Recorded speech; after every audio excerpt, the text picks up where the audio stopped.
Halo pemirsa, kembali hadir dalam redaksi Jabar Express yang akan menyuguhkan sejumlah informasi berita terkini bersama saya, Andini Oktaviani.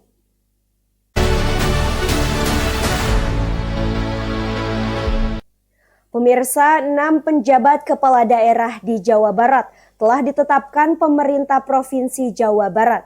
Penetapan ini dengan berakhirnya masa jabatan pada kepala daerah definitif. 6 penjabat akan dilantik 20 September ini.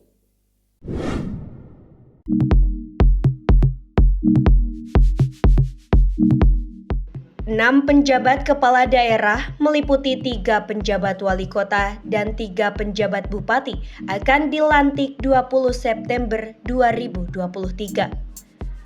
Penjabat Gubernur Jawa Barat, Bey Mahmudin mengatakan, ke-6 penjabat kepala daerah ini, Wali Kota Bekasi, Gani Muhammad, penjabat Wali Kota Sukabumi, Kusmana Hartaji, penjabat Wali Kota Bandung, Bambang Tirto Yuliono, penjabat Bupati Bandung Barat, Arsan Latif, penjabat Bupati Sumedang, Herman Suryatman, dan penjabat Bupati Purwakarta, Beni Irwan.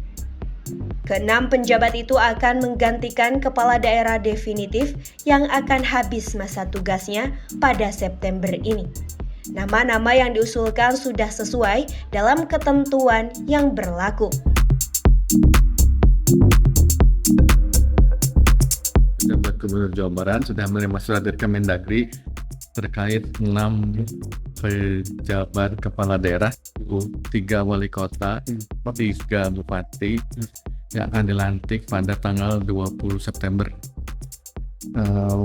Pejabat wali kota Bekasi yaitu Pak Gani Muhammad, pejabat wali kota Sukabumi yaitu Pak Kusmana Hartaji, pejabat wali kota Bandung Pak Bambang Tirto Yuliono, pejabat Bupati Bandung Barat Pak Arsan Latif, pejabat Bupati Sumedang Pak Herman Suryatman, dan pejabat Bupati Purwakarta Pak Beni Irwan. Bey mengaku sudah menerima surat dari Kementerian Dalam Negeri Republik Indonesia atas nama serta penempatan di 6 wilayah di Jawa Barat. Dari Bandung, Jawa Barat, Agus Kusmayadi melaporkan.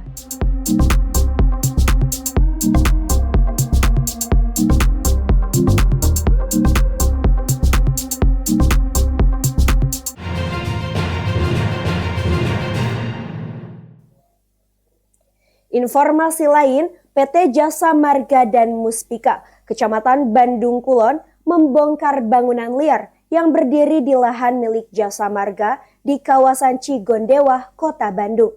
Setelah dibongkar, kawasan ini akan digunakan untuk kawasan hijau, sehingga terlihat asri dan tidak kumuh. Inilah proses pembongkaran bangunan liar yang dilakukan PT Jasa Marga dan Mustika, Kecamatan Bandung Kulon di kawasan Cigondewa, Kota Bandung. Pembongkaran puluhan bangunan ini berjalan aman dan tertib karena sebelumnya telah dilakukan proses mediasi dengan pemilik bangunan yang berdiri di lahan PT Jasa Marga ini. Selain dilakukan oleh pihak Jasa Marga, pembongkaran bangunan liar ini dilakukan pemilik bangunan dengan sukarela. Rencananya bekas bangunan liar ini akan diserahkan PT Jasa Marga kepada warga setempat untuk dijadikan kawasan hijau agar terlihat asri dan tidak terlihat kumuh. Jadwal dari Jasa Marga selaku yang amanat dari Kementerian PUPR untuk menjaga lahan negara. Hari ini sesuai jadwal kita akan membongkar bangunan liar sebanyak 52 bangunan. Dan hari ini sesuai dengan prosedur dengan melakukan peringatan pertama, kedua, dan ketiga. Dan kita juga berkoordinasi dengan Mustika setempat, dalam hal ini Bandung Kulon dan Kelurahan Cigondewa Kaler. Mudah-mudahan dari setelah acara ini pembongkaran nanti akan dipelihara oleh warga sekitar dan Pemda setempat. Selain di Kota Bandung, PT Jasa Marga pun akan terus melakukan penerbitan bangunan liar sepanjang Jalan Tol Purbalenyi secara bertahap. Pembongkaran bangunan liar ini sesuai perintah dari Kementerian PUPR karena dianggap mengganggu ketertiban warga. Dari Bandung, Jawa Barat, Agus Kusmayadi melaporkan. Berita selanjutnya, Presiden Joko Widodo kembali melakukan kunjungan kerja ke PT Pindad. Dalam kunjungannya, Jokowi menargetkan Pindad tembus di posisi 50 terbaik sebagai perusahaan pertahanan dunia. Jokowi bersama dengan Menteri Pertahanan mengapresiasi perkembangan produksi Pindad yang cukup pesat.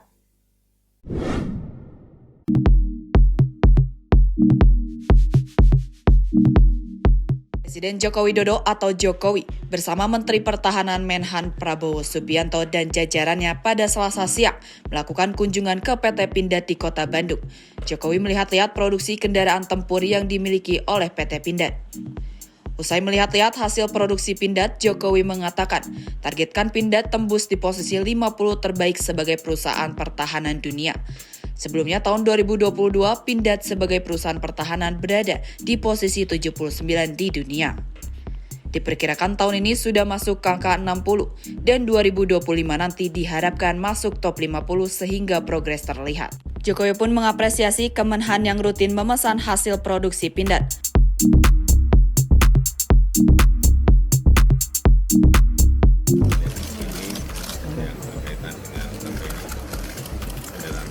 Dan sampai ke pembangunan cepat sekali. Di tahun 2022 peringkat Pindad sebagai perusahaan pertahanan itu rankingnya di 79 tahun 2022. Kita perkirakan tahun ini sudah masuk ke tahun 2024 kita perkirakan akan masuk ke angka 60, tetapi 2025 kita sudah masuk ke top 50. Sementara Dirut PT Pindad Abraham Mose mengatakan paling banyak pemesan saat ini dari Menhan, artinya sebuah prospek peluang yang dimanfaatkan oleh untuk dalam negeri. Sementara mengekspor amunisi ke Amerika Serikat, setiap bulannya Pindad mengirim 2 kontainer berisi amunisi. Senjata, pistol dan lain-lain, bagaimana yang ekspor? Yang tadi saya sampaikan bahwa saat ini kita sudah ekspor amunisi kita ekspor senjata, pistol, dan ada beberapa negara yang minta kendaraan-kendaraan kita. Seperti diketahui, Selasa pagi Jokowi melakukan kunjungan menggunakan kereta cepat dari Halim menuju Tegal Luar dan dilanjutkan mengunjungi PT Pindad bersama Menteri Pertahanan Prabowo Subianto. Dari Bandung, Jawa Barat, Agus Kusmayadi melaporkan.